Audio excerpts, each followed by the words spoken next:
Paix et bien à toi mon frère, paix et bien à toi ma sœur, paix et bien dans le saint nom de Jésus.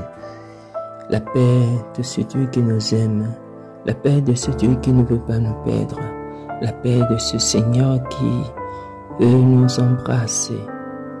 Il veut nous embrasser par son amour, par sa miséricorde, par sa tendresse. Il veut nous racheter, il veut nous récupérer, il veut nous libérer de nos servitudes, de ces servitudes dans lesquelles nous nous plongeons nous-mêmes. Peut-être sans le savoir, peut-être consciemment. Nous savons bien que c'est une forme de servitude, mais nous le faisons quand même. Et après, nous nous trouvons la corde au cou. Voilà ce Seigneur qui nous parle aujourd'hui encore. Il veut parler à toi, il veut parler à chacun de nous, il veut parler à tout un chacun de nous pour que, non pas pour nous accuser, non pas pour nous accabler, mais pour nous libérer. Le souvenir de nos fautes, de nos erreurs est toujours douloureux. Alors, cela, c'est juste parce que le Seigneur veut que nous soyons libres. Il veut que nous soyons libres. Il veut que nous soyons totalement et entièrement libres. Libres de vivre le bien, libres d'aimer, libres de faire ce qui lui plaît.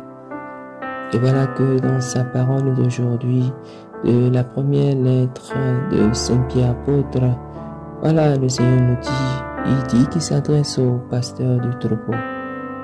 Les pasteurs du troupeau, oui, quand nous entendons le pasteur du troupeau, nous sommes automatiquement et rapidement avec un peu plus plus que la rapidité, de la rapidité de la lumière peut-être, si pour exagérer un peu, à penser au consacré. Voilà, quand on parle des pasteurs, on dit voilà, c'est les prêtres, c'est les religieux, c'est les religieuses, et voilà, et on ne s'y met pas. Mais le pasteur, c'est celui qui est amené aussi à conduire son frère et sa sœur. Quand des gens se confient à nous pour dire, ou quand les gens se confient à toi pour te dire, prie pour moi ma sœur, prie pour moi mon frère, ou des gens viennent te voir pour te dire, donne-moi, j'ai besoin d'un conseil, qu'est-ce que je dois faire? Alors là, tu es un pasteur. Là, tu es amené tu es là, tu agis dans ce cas précis comme un pasteur, parce que tu veux donner une ligne de direction, tu veux donner une direction à la personne, tu veux assister la personne dans son choix, tu veux lui donner un coup de main. Et là, tu es un pasteur. Alors c'est vrai que les prêtres, les religieux sont des pasteurs, mais nous aussi, à divers niveaux de notre vie, nous sommes des pasteurs. Parce que nous avons à la charge des personnes. Tu es peut-être mère de famille, tu as à la charge des enfants, tu es pasteur. Tu es père de famille, tu as à la charge des enfants, ta femme, tu es pasteur. Tu es responsable de bureau, tu es responsable dans une institution de l'État ou privé, tu es un pasteur. Parce que de tes actions doivent pousser certains à se déterminer. Si tu es bon, d'autres vont t'imiter. Si tu es mauvais, tes actions vont conditionner ou influencer les actions des autres. Alors, nous ne sommes pas pasteurs seulement parce que l'Église nous institue, parce que nous sommes pasteurs, pas dans notre comportement. C'est pour cela que le Saint dit que le pasteur qu'il veut, c'est le pasteur qui doit veiller sur le troupeau. Peu importe, tu as des enfants, tu as 1, 2, 3 enfants. Alors tu es pasteur de ces enfants. Tu as peut-être 2 ou 3 personnes à ta charge que tu conseilles spirituellement, ou bien pour qui tu pries spontanément. Tu es pasteur de leur vie, parce que déjà le fait de prier pour eux, tu demandes à Dieu de les guider. Et indirectement, c'est un peu comme si c'est toi-même qui les guides. Parce que par ta prière, tu les soutiens. Par ta prière, tu les fortifies. Par ta prière, tu les aides. Voilà, le Seigneur nous demande d'être des pasteurs les uns des autres, de veiller sur l'autre. Peut-être tu ne le fais pas physiquement, mais spirituellement, oui. Devenons des modèles Et oui, nous devons des modèles les uns des autres. Est-ce que nous sommes vraiment des modèles? Est-ce que nous sommes vraiment des modèles quand nous sommes dans notre chambre cachée dans les coins secrets de notre vie? Est-ce que réellement nous sommes des modèles? Est-ce que réellement nous vivons la vie de modèle? Est-ce que ma vie peut contribuer à l'élévation de mon frère et ma soeur?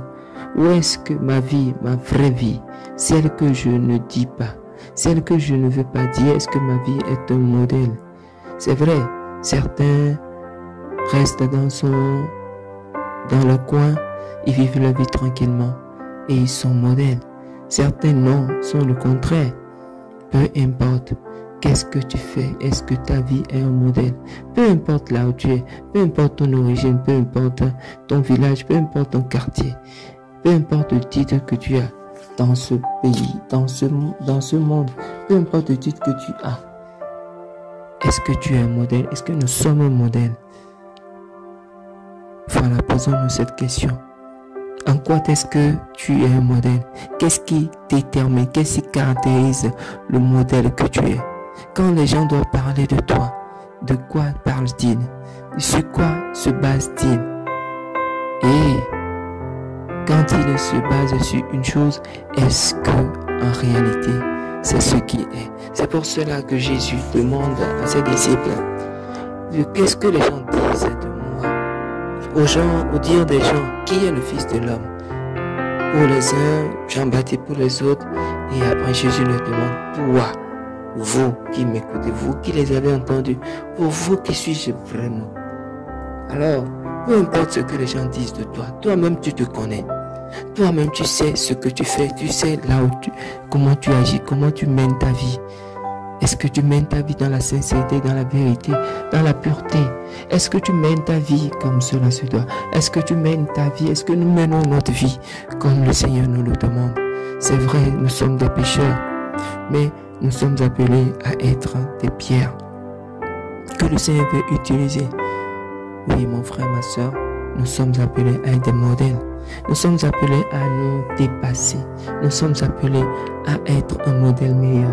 Le modèle que nous avons été hier, aujourd'hui, nous allons nous efforcer et demander au Seigneur, Seigneur, fais de moi un modèle meilleur pour toi. Un modèle meilleur pour mon frère, pour mes soeurs.